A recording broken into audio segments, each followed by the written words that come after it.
Bab 2331. Alasan mengapa Thor datang kepada David adalah karena ia telah diancam oleh beberapa kekuatan lokal selama ini. Padahal sebetulnya dia sudah tahu dari awal, cepat atau lambat hari seperti ini akan tiba. Bagaimanapun juga, Thor adalah orang luar, dan tata letak Wir sudah ditentukan. Dia tidak punya akar di sini. Jadi, jika dia melakukan sesuatu di Wir, dia pasti akan mengancam kepentingan seseorang. Seiring berjalannya waktu, seseorang pasti akan melangkah maju. Mampu berkembang dengan aman selama beberapa bulan jauh melampaui harapan Thor. Dia tahu bahwa dia tidak mampu menyelesaikannya sendiri. Oleh karena itu, ia hanya bisa melaporkan hal ini kepada David dan membiarkan David menanganinya. Tuan, pasukan Wir telah menyelidikiku baru-baru ini. Thor tidak bertele-tele dan langsung ke pokok permasalahan. Oh, apa sebenarnya yang terjadi? Ceritakan padaku, tanya David penasaran. Ekspresinya agak tidak setuju, seolah dia tidak terganggu oleh pasukan Wir. Dia telah tinggal di Wir dalam waktu yang lama dan dia sering membawa Pebbles berkeliling, jadi dia telah mengunjungi hampir setiap sudut kota. Sejauh ini, dia belum bertemu siapapun yang pantas mendapatkan perhatiannya. Bahkan bukan pasukan Ratu Peri Isa. Meskipun demikian, tidak dapat dikesampingkan kemungkinan adanya orang-orang berkuasa yang bersembunyi dalam kegelapan. Meskipun demikian, David berpikir bahwa sekalipun ada orang kuat yang bersembunyi di dalam dirinya, mereka lebih kuat daripada yang lain, jadi mereka tidak layak mendapatkan perhatiannya. Pada awalnya, Ratu Peri mampu memberikan ancaman terhadap David secara tiba-tiba. Sekarang, kesenjangan di antara mereka telah melebar jauh dan telah mencapai titik yang sulit untuk ditutupi. Ratu Peri Isa tidak memiliki kesempatan. Orang-orang yang benar-benar kuat di The Spirit Cage sebenarnya ada di 8 kota utama. Barangkali David masih belum tahu. Dengan kekuatan pikiran pangkat dewa leluhurnya yang tertinggi, dia akan menjadi tak terkalahkan bahkan di kota utama. Kekuatan jiwa pada dasarnya sulit untuk dikembangkan. Jika tidak, pasukan utama Layla tidak akan panik menyerbu The Spirit Cage. Mereka datang ke sini karena mereka ingin meningkatkan kekuatan pikiran mereka dan kemudian kembali ke dunia nyata untuk melakukan terobosan. Terlebih lagi, 5 penguasa yang dapat menekan David tidak perlu datang ke The Spirit Cage. Jadi, siapa lagi yang akan menjadi lawannya? Tentu saja, tidak mengetahui situasi sebenarnya bukanlah hal buruk, melainkan hal baik. Dengan cara itu, David akan terus bekerja keras untuk mendapatkan poin yang lebih banyak. Kalau dia benar-benar memahami kekuatannya secara menyeluruh dan tahu bahwa dia hampir menjadi seorang penguasa dan hanya kalah dari 5 penguasa Layla, dia mungkin akan mengendur lagi. David sendiri bukanlah seseorang yang suka mengejar kekuatan, status, dan kekuasaan. Dia hanya ingin melindungi dirinya dan orang-orang di sekitarnya dari bahaya. Itu saja, Tuan. Kami masih baru di sini. Jika kami ingin berkembang dan tumbuh di Wir, kami pasti akan mengancam kepentingan beberapa pengusaha lokal. Awalnya, semua orang tidak tahu latar belakang kami, jadi mereka semua bersikap menunggu dan melihat. Dalam beberapa bulan terakhir, beberapa orang tidak tahan lagi dan mulai mencari tahu tentang kami. Tindakan mereka akan memengaruhi perkembangan kami di masa mendatang, jelas Thor. Bagaimana mereka menilai kita? Tanya David perlahan setelah menyesap tehnya. Seseorang akan diam-diam meninggalkan beberapa ancaman di malam hari dan kadang-kadang, seseorang juga akan datang untuk mencari masalah. Bahkan jumlah orang yang datang untuk menjual harta karun kepadaku secara bertahap berkurang. Menurut informasi yang kudapat, mereka diblokir oleh pedagang lokal. Jika terus berlanjut, konsekuensinya mungkin menjadi lebih serius. Aku tidak punya pilihan lain, jadi itulah sebabnya aku datang kepadamu, jawab Thor tanpa daya. Menghadapi penindasan yang coba-coba dilakukan oleh pasukan lokal Wir, dia benar-benar tidak punya pilihan selain beralih kepada gurunya David. Baiklah, akan merepotkan untuk menyelesaikannya satu persatu. Mengapa Anda tidak menghabiskan sejumlah uang untuk mengadakan pesta mewah dan mengundang setiap pengusaha lokal dan memaksanya bersama-sama? Ketika saatnya tiba, saya akan muncul dan mengintimidasi mereka. Masalahnya harus diselesaikan saat itu. David berpikir sejenak dan berkata, Ide bagus. Tuan David, haruskah aku segera mengaturnya? Mata Thor berbinar saat dia bertanya dengan penuh semangat. Bab 2332. Teruskan. Kalau ada yang tidak bisa kau selesaikan, datanglah padaku kapan saja. Karena kau bersamaku, kau harus tahu bahwa kita tidak akan secara aktif membuat masalah, tetapi kita juga tidak takut akan hal itu. Saya mengerti, Guru. Thor berkata dengan hormat sebelum berdiri dan pergi. Pada saat ini, Pebbles yang berada dalam pelukan David tiba-tiba menatapnya dengan serius. David, aku ingin membantumu. David terkejut ketika mendengar itu. Ia bertanya-tanya mengapa gadis kecil itu tiba-tiba punya ide seperti itu. Meskipun dia tahu bahwa seiring Pebbles terus tumbuh, dia mulai secara bertahap mengaktifkan energi dalam tubuhnya, dan dia juga dengan cepat menjadi lebih kuat. Bagaimanapun juga, Pebbles masih anak-anak. Kapan dia, David, perlu mengandalkan bantuan seorang gadis remaja? Jika hari itu tiba, David akan merasa bahwa dirinya telah gagal dalam hidup. Gadis baik, Pebbles. Aku tahu kau hebat sekarang, tapi kau masih muda, jadi kekerasan tidak cocok untukmu. Aku bisa mengatasinya sendiri. David menepuk kepala Pebbles dan berkata dengan lembut. Tapi aku benar-benar ingin membantumu, David. Gadis kecil itu cemberut, menunjukkan ekspresi yang sangat sedih. Selama waktu ini, dia memakan banyak harta, memulihkan banyak kekuatan jiwa, dan mengingat sesuatu yang secara bertahap mematangkan pikirannya. Dia belajar bahwa tidak ada yang namanya makan siang gratis. David menghabiskan banyak uang dan membeli banyak harta karun untuknya. Lagi pula, dia selalu menggendongnya, jadi dia tidak bisa berbuat apa-apa sendiri. Sebelum bertemu David, mereka tidak memiliki hubungan apapun. Jadi, ini hanyalah pengabdian tanpa pamrih. Dulu ketika dia masih belum dewasa, dia bisa menerimanya tanpa perasaan. Sekarang, dia merasa malu terhadap dirinya sendiri. Jadi, dia berharap dapat membantu David dan melakukan apa yang dia bisa. Makan dengan baik, tidur dengan baik, dan tumbuh dengan cepat akan menjadi cara terbesar untuk membantu saya, kata David sambil tersenyum. Niat awalnya adalah membiarkan gadis kecil itu tumbuh besar sehingga dia bisa mengirimnya kembali ke rumah. Akan tetapi, maknanya berubah ketika menyangkut gadis kecil itu. Apakah David berharap aku akan menikah dengannya setelah aku dewasa? David begitu baik padaku jadi dia pasti menyukaiku. Kebetulan sekali aku juga sangat menyukai David. Jika aku besar nanti, aku harus menikahi David dan tidak boleh berpisah dari David. Dalam sekejap, wajah gadis kecil itu memerah. Dia bukan anak berusia 7 atau 8 tahun seperti saat pertama kali bertemu David. Saat itu dia berusia 13 atau 14 tahun. Lagi pula, David menyebutkan beberapa waktu lalu bahwa Pebbles telah beranjak dewasa sehingga dia tidak bisa menggendongnya sepanjang waktu atau tidur dengannya. Meski begitu, gadis kecil itu sama sekali tidak memedulikannya. Dia tetap melanjutkan melakukan apa yang ingin dia lakukan. Dia akan naik ke pelukan David setiap hari dan dia hanya bisa tertidur sambil memeluk David. David pun merasa tak berdaya saat merasakan tubuh Pebbles perlahan-lahan menjadi dewasa. Untungnya, dia masih berusia 13 atau 14 tahun sekarang dan masih anak-anak. Pada saat yang sama, dia dibesarkan sendiri sejak dia berusia 7 atau 8 tahun. Apa yang akan terjadi jika dia berusia 16, 17, atau 18 tahun? Atau ketika tubuhnya sudah matang? David hanya bisa berharap gadis kecil itu akan dipulangkan sebelum saat itu.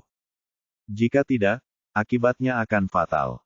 Saat Pebbles tumbuh dewasa, dia akan menjadi sosok lain yang membawa bencana bagi negara dan rakyatnya. Bab 2333. Setelah memahami mengapa David ingin dia tumbuh dewasa dengan cepat, Pebbles tersipu dan tersenyum, matanya menyipit membentuk bulan sabit. Baiklah, aku akan mendengarkanmu dan tumbuh dengan cepat. Bagus sekali. David dengan penuh kasih sayang dan lembut mencubit wajah merah gadis kecil itu. Wajah merah Pebbles menjadi semakin merah setelah itu. David, aku lapar. Sini, aku ambilkan makanan untukmu. David mengeluarkan beberapa ramuan berharga dan menyerahkannya kepada Pebbles. Gadis kecil itu melahap ramuan ajaib senilai ratusan miliar hanya dalam beberapa gigitan. Kemudian, ia tertidur lelap dalam pelukan David. Benny berdiri di samping sambil merasa iri. Hubungan antara keduanya sungguh luar biasa dekat. Mungkin saja tidak ada ayah dan anak kandung yang sedekat mereka. David pasti akan maju ke depan dan menghancurkan siapa saja yang berani menindas Pebbles. Tentu saja kebalikannya juga benar. Jika David terluka, Pebbles juga akan mempertaruhkan nyawanya untuk membalaskan dendamnya. Meskipun Pebbles baru berusia 13 atau 14 tahun. Benny takut dengan energi yang terkadang tak sengaja dipancarkannya. Sejak awal, dia tahu bahwa gadis kecil ini tidak sederhana. Identitas dan latar belakangnya pasti mengejutkan. Benny belum pernah melihat orang yang bisa memakan semua jenis harta surga dan bumi sebagai makanan pokok dan tetap baik-baik saja. Siapa yang tidak tahu bahwa di dalam The Spirit Cage, harta karun apapun yang tidak murni sebelumnya dapat dikonsumsi untuk menambah kekuatan jiwa seseorang. Akan tetapi, ketika menyangkut Pebbles, ide ini sepenuhnya dibatalkan. Tidak peduli apakah itu racun atau kristal binatang dari binatang buas, dia akan memakannya saja dan tertidur. Bagi Pebbles, tidak ada yang tidak bisa dimakan.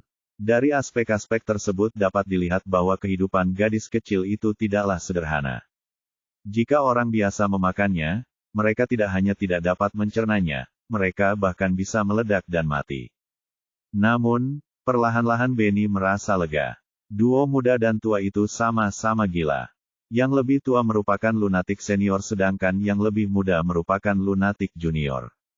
Mungkin ini yang mereka katakan ketika mereka mengatakan orang-orang berbakat menghargai satu sama lain. David menggendong Pebbles kembali ke kamar dan membaringkannya di tempat tidur. Tepat saat dia hendak melepaskannya, gadis kecil itu terbangun dalam keadaan linglung. "David, kamu mau kemana?" "Pebbles, aku ada urusan dan akan segera kembali. Bisakah kau tidur sendiri sebentar?" jawab David. "Baiklah, kalau begitu kau harus segera kembali." "Baiklah, Pebbles, tidurlah dengan tenang dan aku akan kembali saat kau bangun." Gadis kecil itu kembali tidur. David diam-diam keluar dari ruangan. Kerikil telah tumbuh, yang membawa manfaat tertentu. Setidaknya dia tidak akan terlalu bergantung padanya seperti saat mereka pertama kali bertemu, dan dia tidak akan memaksa David untuk memeluknya sampai dia tertidur. Dia pun tidak akan bangun segera setelah meninggalkan David. Sekarang, dia akan mendengarkan apa yang dikatakan David. David menyukai penampilan Pebbles saat dia berusia 7 atau 8 tahun di samping kepribadiannya saat remaja. Sayang sekali dia tidak bisa mendapatkan kue dan memakannya sekaligus. Setelah meninggalkan ruangan, David menghilang sekejap. Ketika dia muncul kembali, dia sudah berada jauh di dalam hutan sekitar Weir. Kemudian, dia menyalakan sistem dan memilih untuk keluar dari The Spirit Cage. Dengan serangan mendadak Blue dari keluarga Vader, David harus kembali sesekali untuk melihat situasi di Star Kingdom, agar tidak hanya mengetahui kapan musuh mendatangi mereka seperti terakhir kali. Begitu dia membuka matanya, dia telah kembali ke tempat dia tinggal dalam pengasingan di Sekte Iridescent. Bab 2334. Sejak membunuh Blue terakhir kali, cerita tentang David yang menyelamatkan Star Kingdom telah menyebar. Sekte Iridescent telah menjadi tempat suci di Kerajaan Bintang. Pelataran kecil tempat David tinggal menyendiri dianggap sebagai tempat paling suci di antara tempat-tempat suci lainnya. Banyak sekali orang yang ingin mengunjunginya. Namun, agar tidak memengaruhi David, Nova telah menetapkan tempat ini sebagai area terlarang sehingga tidak seorang pun diizinkan untuk mendekatinya. Bahkan para murid yang menjaga gerbang pun telah dibubarkan. Setelah meninggalkan halaman kecil itu, David menggunakan kekuatan ilahinya untuk memastikan lokasi Nova. Kemudian, dia langsung menghampirinya. Setelah mengobrol dengan Nova sebentar, dia mengetahui bahwa Star Kingdom baik-baik saja, tetapi ada dua orang yang menunggu David di sekte tersebut. Salah satunya adalah Amadi, pemimpin Star Mansion yang lebih muda. Waktu dia mengenal David adalah yang kedua setelah Celeste di antara semua orang di Star Kingdom. Awalnya, Amadi dan Celeste pergi bersama untuk menjalankan tugas. Mereka pergi ke peradaban level 3, Bima Sakti, bertemu David, dan membawa David kembali ke Star Kingdom. Saat itu Amadi ingin merekrut David ke Star Mansion. Sayangnya serangkaian hal terjadi kemudian yang membuat Amadi terkejut. Sekarang, David telah menjadi penyelamat Star Kingdom, negara adikuasa di luar Saint Realm. Itu sungguh tidak dapat dipercaya. Amadi mengeluh lebih dari sekali. Jika Amadi merekrut David ke Star Mansion saat dia datang ke Star Kingdom, bukankah Star Mansion akan menjadi tempat suci Star Kingdom sekarang? Bagaimana Sekte Iridescent mendapat kesempatan untuk mencapai level ini? Tentu saja para senior Star Mansion sangat menyesal. Pertama kali Amadi kembali ke Star Mansion dari Milky Way, dia memberitahu mereka tentang David.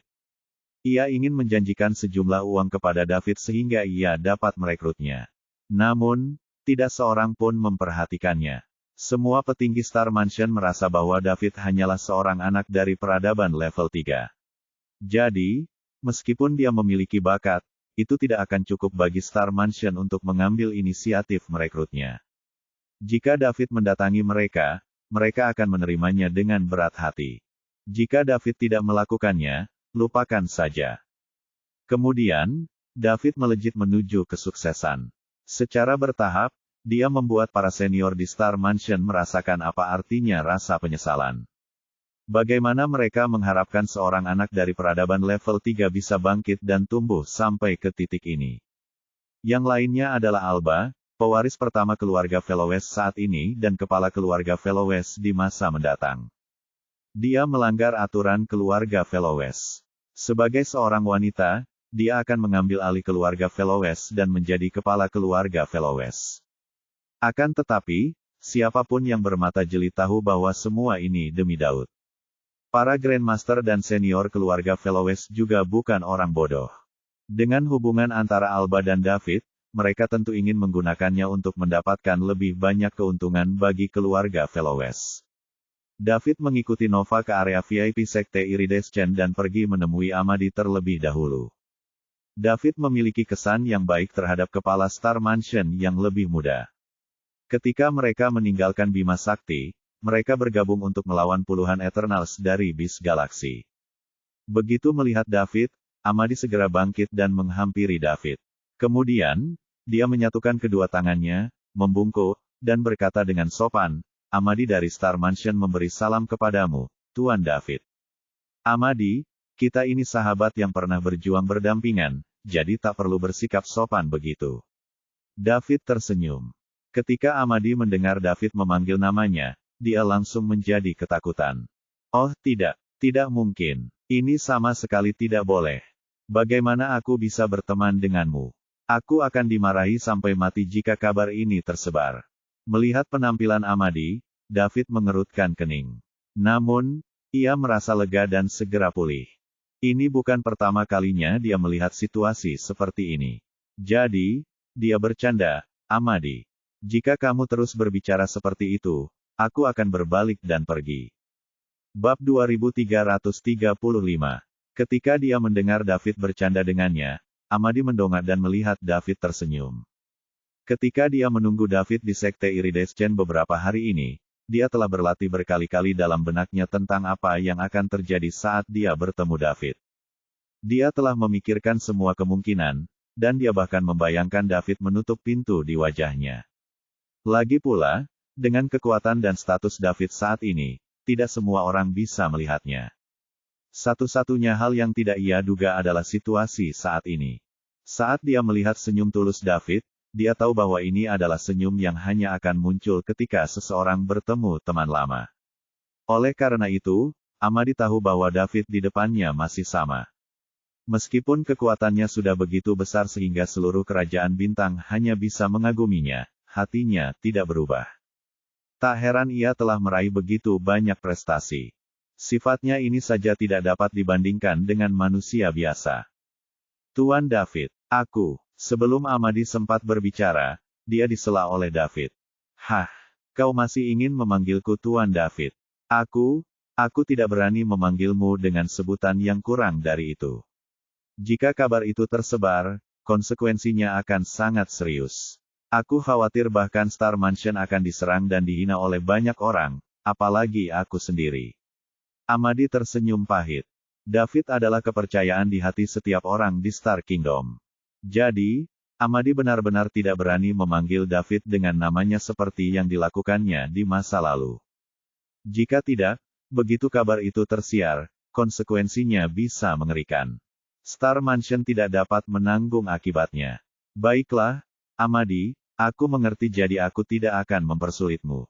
Kalau ada orang luar, aku tidak peduli kamu memanggilku apa, tapi dalam situasi seperti yang kita alami sekarang ini di mana tidak ada orang luar dan kita sendirian, kamu bisa memanggilku seperti biasa. Bagaimana menurutmu? David memikirkan sebuah kompromi. Dengan perubahan kekuatan dan statusnya, beberapa hal tidak dapat dihindari. Dia tidak bisa mempersulit orang lain. Baiklah, kalau begitu aku akan dengan berani memanggilmu David. Amadi setuju setelah memikirkannya. Dia tidak sok. Jika Star Mansion tidak perlu meminta bantuan David, dia pasti tidak akan datang menemui David. Hanya saja dia tidak tahu bagaimana harus menghadapi David, mantan sahabatnya. Haha, lebih baik begitu. Amadi, silakan duduk. Silakan, David. Keduanya duduk dan mengobrol tentang masa lalu. David adalah orang yang suka bernostalgia. Jadi, tidak peduli bagaimana kekuatan dan statusnya berubah, dia masih suka mengobrol dengan beberapa teman lama tentang masa lalu. Namun, kecuali Celia dan wanita-wanita lain yang memiliki hubungan dekat dengannya, orang-orang lainnya tidak akan mampu berperilaku seperti yang mereka lakukan di masa lalu selama mereka memahami betapa kuatnya David. Hal yang sama juga terjadi di bumi dan di Bima Sakti di kemudian hari. Hal yang sama juga terjadi di Star Kingdom. Selama obrolan, David juga bisa merasakan betapa terkendalinya Amadi.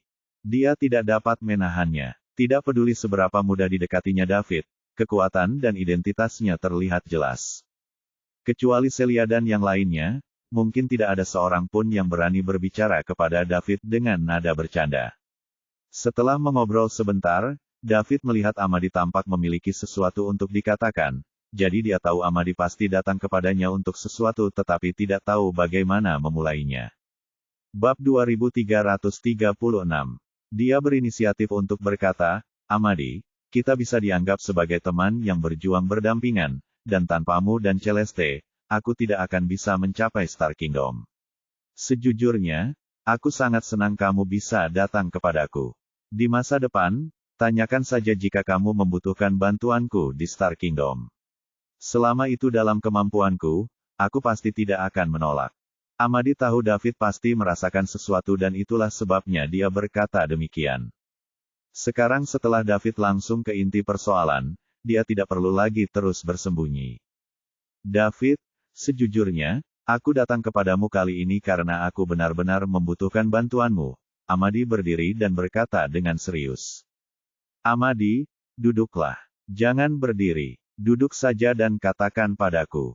Aku tidak punya jaminan di tempat lain, tetapi di Star Kingdom, kata-kataku cukup berbobot. Amadi memaksakan senyum ketika mendengar ini. Dengan identitas dan status David, perkataannya tidak hanya memiliki bobot di Star Kingdom. Dia adalah seseorang yang kata-katanya adalah hukum. Siapakah yang berani menentangnya, kalau mereka tidak sudah bosan hidup? Sekalipun David tidak mengambil tindakan sendiri, seseorang akan melakukannya untuknya. Ketika seseorang mencapai level David, satu tatapan saja dapat menentukan nasib seluruh pasukan. Di Star Kingdom, tidak ada yang tidak bisa diselesaikan David dengan kata-kata. Oleh karena itu, Amadi datang untuk meminta bantuan David atas instruksi Star Mansion karena hal ini. Padahal, persoalan di Star Mansion tidaklah serumit dan seserius yang dibayangkan. Bahkan tanpa bantuan David, Star Mansion dapat bertahan dengan aman. Salah satu alasannya adalah mereka meminta Amadi untuk menemui David guna membantu menyelesaikan masalah tersebut. Yang lebih penting, tujuannya adalah untuk memberitahu orang-orang di Star Kingdom tentang hubungan yang lebih penting daripada apapun dengan Star Mansion. Jika tidak, mereka dapat memecahkan masalah di hadapan mereka dengan sedikit pemikiran, sedikit usaha, dan kehilangan sejumlah keuntungan. Memanfaatkan hubungan antara Amadi dan David, itulah yang diharapkan semua senior Star Mansion. Tepat saat Amadi ingin mengatakan apa yang ingin ia sampaikan, David tiba-tiba menambahkan, tapi Amadi, waktu yang telah kita lalui bersama tidaklah terlalu singkat, jadi kamu harus tahu kepribadianku. Jika orang lain menindasmu, maka aku sama sekali tidak punya alasan untuk menolak permintaanmu. Tetapi jika Star Mansion adalah pihak yang menindas orang lain dan pihak lain sekarang ingin membalas dendam, jangan salahkan aku karena menjadi teman yang buruk. Saya tidak bisa membantu Anda, jadi jangan tanyakan hal ini kepada saya. David punya alasan tersendiri untuk mengingatkan Amadi dengan cara ini. Dia tahu bahwa begitu dia bergerak, hubungannya dengan Star Mansion akan terungkap. Di masa depan, semua kekuatan di Kerajaan Bintang akan menghormati Star Mansion. Sama seperti Sekte Iridescent saat ini. Saat itu, akan buruk jika Star Mansion mengandalkan hubungannya dengan David untuk melakukan sesuatu yang keterlaluan.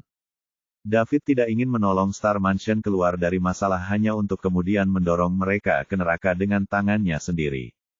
Jangan khawatir, David. Meskipun Star Mansion bukanlah pasukan yang rela berkorban untuk menyelamatkan dunia, aku tidak akan pernah melakukan hal-hal yang akan menindas sesama pekerja atau melakukan tindakan yang keterlaluan. Kali ini, kitalah korbannya, Amadi segera meyakinkan. Bagus, karena kau sudah berjanji, aku akan mempercayaimu. Katakan padaku, masalah apa yang dialami Star Mansion dan apa yang harus kulakukan. David mengangguk. Selanjutnya, Amadi secara singkat menjelaskan kepada David kesulitan yang dihadapi Star Mansion, tetapi di saat yang sama, ia sedikit membesar-besarkan situasinya. Setelah mendengarkan apa yang dikatakan Amadi, David secara garis besar memahami maksud Star Mansion. Namun, Amadi adalah temannya dan kepala Star Mansion yang lebih muda. Dapat dimengerti juga jika dia menggunakan hubungannya dengan David untuk mengembangkan dan menumbuhkan Star Mansion. Sejujurnya, David tidak akan keberatan dengan ini. Bukankah dia berlatih keras hanya agar dia bisa melindungi orang-orang di sekitarnya dan membantu sanak saudara serta teman-temannya? Amadi juga salah satu temannya. Permintaan David sederhana. Selama Star Mansion tidak melakukan hal-hal yang memungkinkan mereka memperoleh keuntungan pribadi dengan merugikan orang lain dan melakukan tindakan keterlaluan, David akan baik-baik saja. Bab 2337. Setelah berpamitan dengan Amadi, David pergi ke tempat Alba tinggal. Itu juga di area VIP Sekte Iridescent yang tidak jauh dari Amadi. Alba tidak memiliki banyak masalah seperti Amadi. Banyak kekuatan di Kerajaan Bintang mengetahui hubungan antara keluarga Velowes dan David. Pada dasarnya tidak ada kekuatan yang berani menentang keluarga Velowes. Dia datang kepada David karena dia terlalu malas mendengarkan Grandmaster keluarga Velowes. Sejak David membunuh Blue Sang Dewa dari keluarga Vader dan menyelamatkan seluruh Kerajaan Bintang, kekuatannya pun terekspos ke publik. Ini sungguh dewa. Kekuatan David tidak sesederhana dewa biasa. Setelah itu, Grandmaster keluarga Velowes terus mengomel di telinga Alba, memintanya untuk bertemu David guna mengenang masa lalu, dan sambil melakukannya, ia harus memperkuat hubungannya dengan David. Seiring berjalannya waktu, Alba tidak punya pilihan selain datang ke Sekte Iridescent. Tentu saja, begitulah yang tampak di permukaan. Padahal di dalam hatinya, sebenarnya dia juga ingin bertemu dengan David. Pria ini sungguh tidak bisa dimengerti. Saat menghadapi keluarga Lightfoot di benua suci tengah, David memintanya untuk mengulur waktu. Dan sekarang, dia berhasil membunuh dewa dari peradaban tingkat 9 dalam hitungan detik. Perbedaan ini terlalu besar. Kalau saja selama ini Alba tidak menyaksikan kebangkitan David, ia pasti akan curiga bahwa David telah menyembunyikan kekuatannya sejak awal. Saat dia berhadapan dengan pria misterius dengan kekuatan yang mengerikan ini, Alba akan berbohong jika dia mengatakan dia tidak tertarik. Semua wanita yang bertemu dan berinteraksi dengan David tergoda olehnya. Lagi pula, setelah sekian lama bersama David, ketika Alba memandang laki-laki lain, ia merasa tidak ada satupun yang dapat dibandingkan dengan David. Sama seperti orang-orang yang pernah melihat burung phoenix.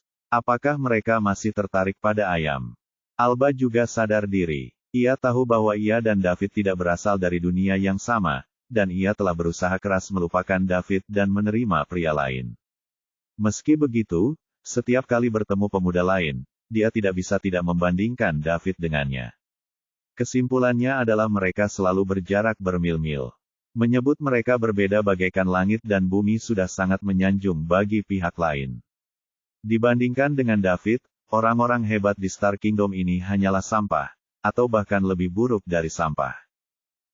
Jika saja ia tidak mendapat kesempatan untuk berakhir bersama David, Alba merasa ia tidak akan jatuh cinta pada lelaki manapun.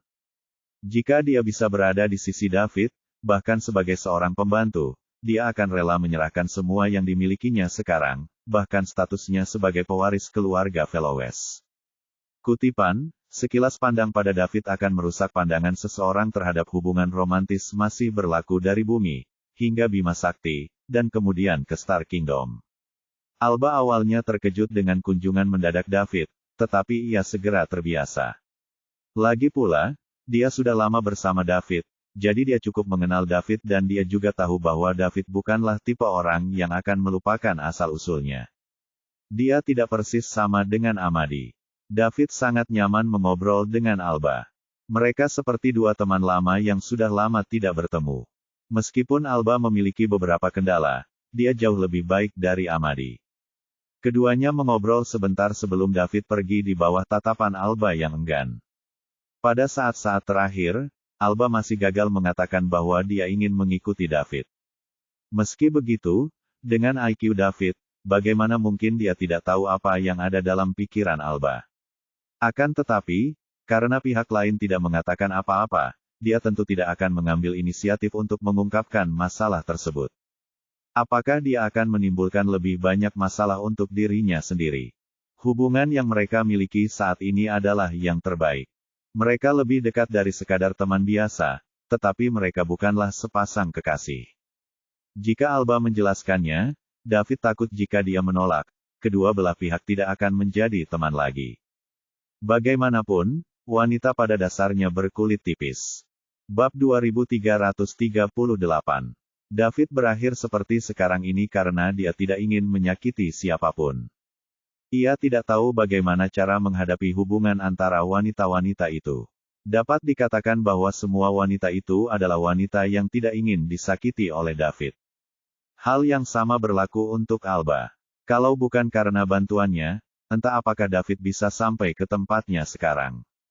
Bahkan jika dia bisa, itu akan memakan waktu yang sangat lama.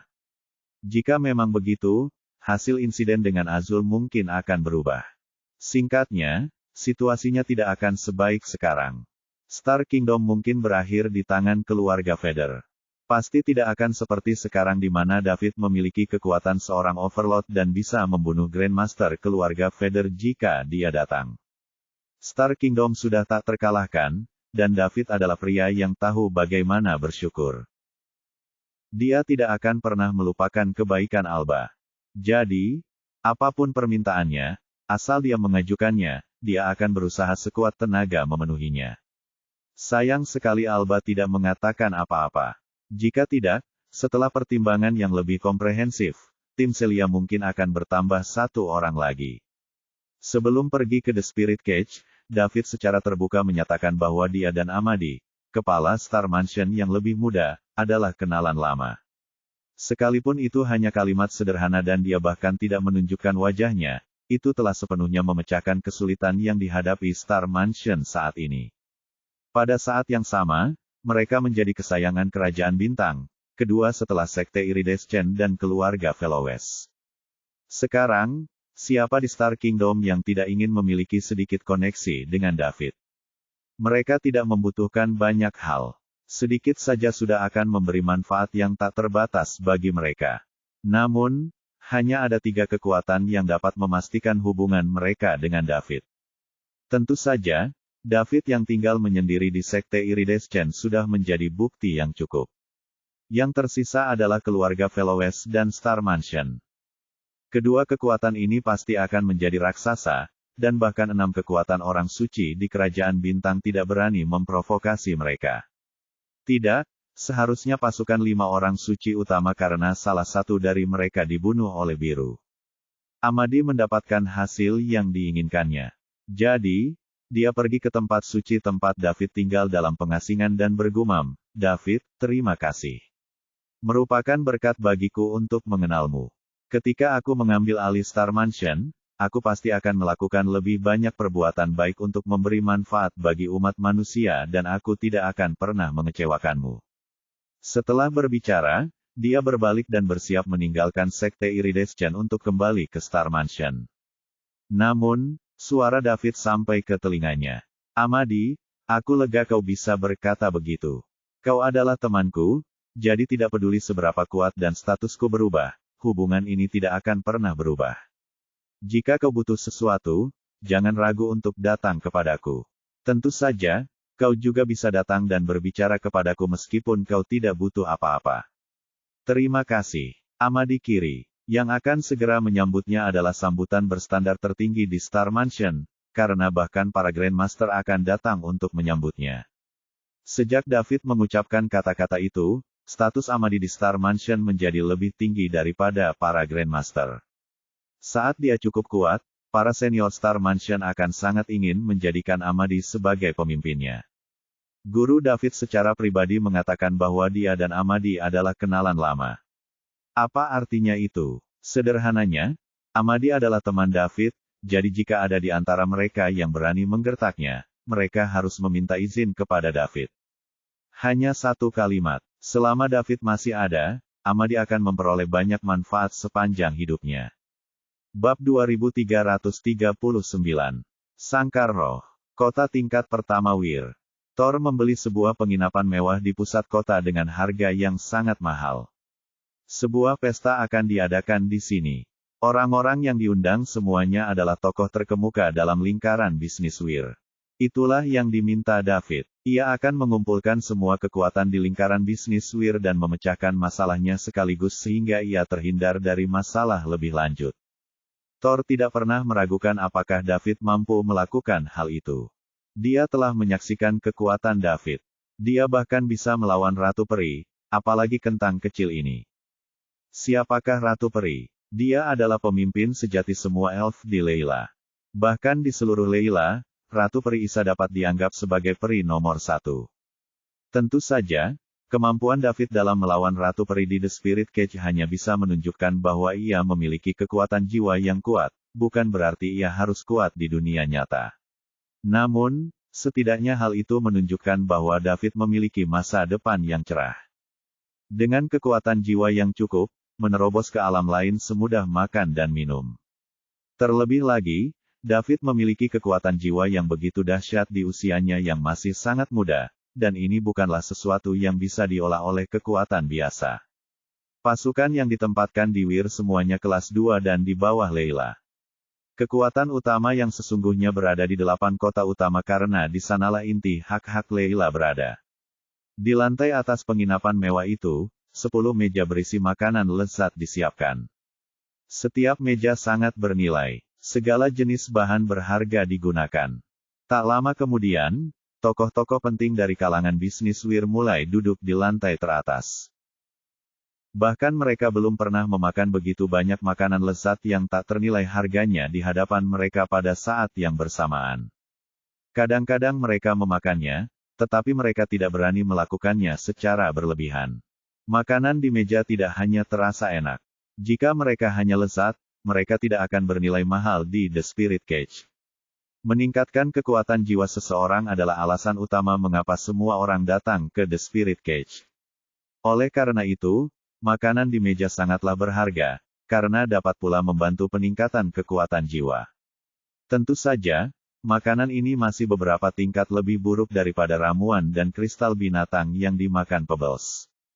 Lagi pula, ada perbedaan besar di antara keduanya, baik dalam hal efek peningkatan kekuatan jiwa maupun nilainya. Meski begitu, tidak semua orang bisa sering memakannya. Bahkan di lingkungan bisnis Wir, sangat sedikit orang yang berani makan seperti ini. Mungkin hanya kelas penguasa di Wir yang berani makan seperti ini. Thor melakukan semua ini sesuai permintaan David. Menurut David, mereka harus mengambil tindakan damai sebelum menggunakan kekerasan. Meskipun Thor merasa tidak perlu melakukan pemborosan seperti itu, ini adalah perintah dari David, jadi dia melaksanakannya dengan baik. Melihat semua makanan lezat di atas meja, semua orang yang duduk mulai berdiskusi di antara mereka sendiri dan berseru kagum. Bab 2340. Tak seorang pun di antara mereka yang menduga Thor akan begitu murah hati. Satu meja makanan dengan mudah bisa menghabiskan biaya ratusan juta. Berapa harga 10 meja? Untungnya, mereka menghadiri jamuan makan itu. Jika mereka menolak undangan dan melewatkan jamuan makan ini, mereka pasti akan menyesalinya di kemudian hari. Pada saat yang sama, mereka juga berpikir dalam hati mereka. Mengapa Thor melakukan ini? Baru-baru ini, semua orang ingin mengetahui latar belakang Thor si orang luar. Lalu, tiba-tiba, mereka diundang ke pesta seperti itu. Apakah Thor mencoba membalas kejahatan dengan kebaikan dan menghabiskan sejumlah uang agar semua orang menyelamatkannya? Atau apakah ini jebakan? Hampir semua orang merasa ragu saat melihat sajian makanan lezat ini. Thor adalah orang terakhir yang melangkah ke aula di lantai paling atas. Saat dia masuk, semua orang langsung menatap Thor. Tes. Tuan Rivers, Anda sangat murah hati. Meskipun ada banyak orang di sini dan mereka semua dari di kalangan bisnis, tidak banyak dari mereka yang pernah melihat ini sebelumnya. Kalau tidak percaya, tanya saja mereka, kata salah satu pria paruh baya dengan suara keras. Namun, Histone agak sarkastis.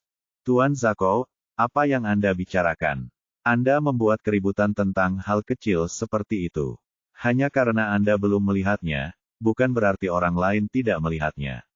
Dan Anda masih berani menyebut diri Anda populer di kalangan bisnis Wir. Anda kurang informasi. Jangan bilang Anda dari Wir saat Anda keluar. Saya tidak ingin dipermalukan oleh Anda, Thor menjawab dengan netral. Berdasarkan informasi yang diperolehnya, pria bernama Ten Zako ini merupakan salah satu orang yang diam-diam menindasnya. Sekarang karena dialah orang pertama yang membuat keributan, Thor tentu saja tidak akan bersikap baik kepadanya. Membanting. Thor, apa maksudmu? Apa maksudmu kau tidak ingin dipermalukan olehku? Bagaimana aku bisa mempermalukanmu? Kau hanya orang luar. Apa kau benar-benar mengira kami bodoh? Tuan Zako membanting tangannya ke meja, berdiri, dan menunjuk ke arah Thor sebelum bertanya dengan keras. Namun, dia mengendalikan kekuatannya, jadi dia tidak mengacaukan meja makanan lezat. Kalau tidak, dengan kekuatannya, satu pukulan tangannya bisa menghancurkan meja dan membuat semua makanan yang tak ternilai itu terbuang sia-sia.